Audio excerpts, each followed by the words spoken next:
مشکل های اساسی نیروهای مسلح تاجیکستان در آن است که این این ساحه زندگی ما و یکی از مهمترین سمت های دولتداری ما هستند گرفتار چندون مشکلی ها هست. یکی بزرگترین مشکلی همون کروپسیا هست، فساد زدگی و رشوه‌ستانی در نیروهای مسلح تاجیکستان است که تمام بدنه جامعه ما رو فرا گرفته است، از آن جمله نیروهای مسلح تاجیکستان رو هم. خش و تباربازی و محلگرایی که در سراسر کشور وجود دارد در نیروهای مسلح و در وزارتخانه‌ها، در ساختارهایی که به این ساحه ربط دارند، در اینجا باز قوی‌تر هست. در اینجا مسئله انتخاب کادرها نه از روی شایسته بودن، نه از روی لیاقت و توانمندی، بلکه از روی صداقت شخصی به این یا نفر، به این یا قوم، قبیله یا منطقه می باشد. و شما میبینید که در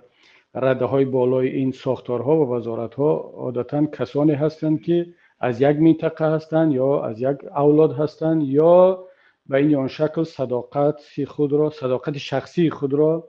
به مقامات بالای تاجیکستان اظهار کردند، نه صداقت و پایبندی خود را به قانون، به وطن، به ملت. نه، اینجا معیار چیز دیگر است که متاسفانه ما در تاجیکستان میبینیم. و علاوه به کروپسیا، علاوه به خش و تبارچگی، مشکل اصلی و داغ امروز جامعه ما و نهادهای قدرتی ما این همون سرباز شکار هست که در بین مردم با نام ابله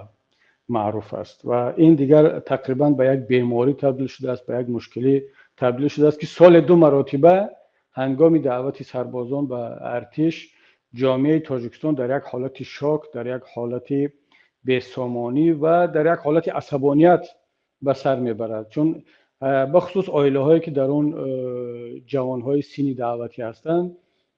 همیشه در حالت آماده باش هستند که این ساعت، این روز یا فردا فرزند آنها دزدیده می شود، ربوده می شود و ظالمانه به صف ارتش دعوت می شود. خواه این فرزند دانشجو هست، بیمار هست یا یگان مشکلی دیگر دارد که طبق قانون از ادای خدمت باید آزاد باشد و جوانان هم که باید به سربازی بروند و طبق قانون هیچ امتیازی ندارند، نه دانشجو نه باید آنها خدمت کنند. متاسفانه میبینیم که در بین جوانان هم چندان رغبت زیاد برای خدمت در صف نیروهای مسلح نیست و اون هم نه به خاطر آنکه جوانان تاجیک وطن دوست نیستند، ملت دوست نیستند یا ترسو هستند از خدمت سربازی میگریزند، بلکه به خاطر اون مشکلاتی که من در اینجا پیشتر گفتم، به خاطر لط و کوب سربازان، به خاطر خش و تبارچگی، به خاطر کروپسیا و رشوه‌ستانی و به خاطر اون شرایط بدی که سربازان و نیروهای مسلح در آن گرفتار هستند. و حکومت تاجیکستان میخواهد با این وضعیتی که در نیروهای مسلح هست هم مرز و بوم کشور را دفاع کند، هم مبارزه با تروریسم کند، هم یک نیروهای مسلح ارزنده به ملت را داشته باشد که طبیعی است این به دست نخواهد آمد. شما چگونه میتوانید یک ارتش پرقوت و ارتش سربلند را تأسیس بدهید وقتی که سرباز را شما به گروگان گرفتید، سرباز را به اسارت گرفتید؟ اون جوانی را که شما شبانه از خانهشون دزدیدید یا از ماشین دزدیدید یا از یک توی خانه دزدیدید، شما او را به گروگان گرفتید، اسیر گرفتید و او در ارتش شما مثل یک اسیر هست، مثل یک گروگان گرفته شده است. آیا از این جوان شما توقع دارید، انتظاری دارید که این بیاید با قلب و با اراده و مخلصانه از فرمان شما را اطاعت کند، از وطن دفاع کند، از سرزمینش دفاع کند؟ علاوه به آن که شما او را دزدیدید، علاوه به آن که او مظلوم قرار گرفته است، باز در ارتش در وقت خدمت از نانش می‌دزدید، از خوراکش می‌دزدید، از لباسش می‌دزدید. کمترین شرایط بهداشتی و سانیتری را در ارتش ما نمی‌بینیم و چقدر مریضی ها هست در ارتش و چقدر مرگ و میر هست، چقدر لط و کوب هست و اخبارهایی که پیگیری میکنیم هر روز این یک جوان، یک سرباز کشته شد، فلانی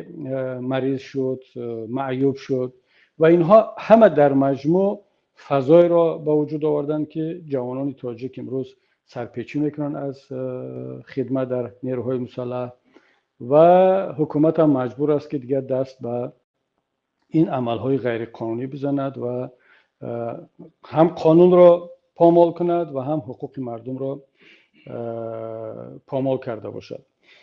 و نتیجهش همین میشود که ارتش تاجیکستان یا نیروهای مسلح تاجیکستان ضعیفترین نه تنها در منطقه ما هست بلکه در سطح جهان یکی از ضعیفترین نیروهای مسلح می باشد. شاید باورتان نیاید هموطنان عزیز اگر من بگویم که ارتش تاجیکستان یا نیروهای مسلح تاجیکستان از در مقایسه با ازبکستان و ترکمنستان و قرقیزستان که ضعیفتر هست در مقایسه با همه همسایگان، حتی از ارتش افغانستان هم یک برابر ضعیف است. ارتش افغانستان در سال 2018 در ریتینگ جهانی نیروهای مسلح در جای 69 قرار داشت، در صورتی که ارتش ما نیروهای مسلح ما در جای 112. فرق رو ببینید، با افغانستانی که جنگ زده هست، نیروی مسلح ندارد و اصلا گویا که حکومت مرکزی ندارد. همیشه مقامات ما بخصوص کسانی که طرفدار مقامداران امروز هستند میگویند که ما را با افغانستان پیشتر مقایسه میکردند در مسائل ثبات، امنیت، ارتش، دولتداری، آزادی ها غیره و هاکذا. اگر اهمیت داده باشد امروز دیگر در مقایسه طرفداران حکومت شما کمتر نام افغانستان را مشاهده می، کمتر ما رو با افغانستان مقایسه میکنند، پیشتر ما رو از افغانستان میترسانند. شاید امروز و سالهای آینده مقامات افغانستان مردمشون رو از تاجیکستان بترسانند که شما نشود که روز مثل تاجیکستان شویم و الکی مردم به این حد رسیدند. الکی ما از افغانستان در بسیاری از سمت‌ها عقب مانده ایستادیم و نه تنها از افغانستان بلکه از بسیاری کشورهای افریقایی که پیشتر خودمون رو با آنها مقایسه میکردیم. بنابر همین این مجموعی عامل‌ها تأثیر رساندند که امروز ما در نیروهای مسلح همون یک مشکلی بسیار جدی داریم و وقتی آن رسیده است که ملت باید در فکر اصلاح این وضعیت باشد. البته این فکر اصلاح وضع در نیروهای مسلح تاجیکستان فکری تازه نیست. شاید برخی از هموطنان بدانند، در جریان بودند و یک قسم دیگر شاید که اون وقت جوان بودن از این روندها آگاه نبودند.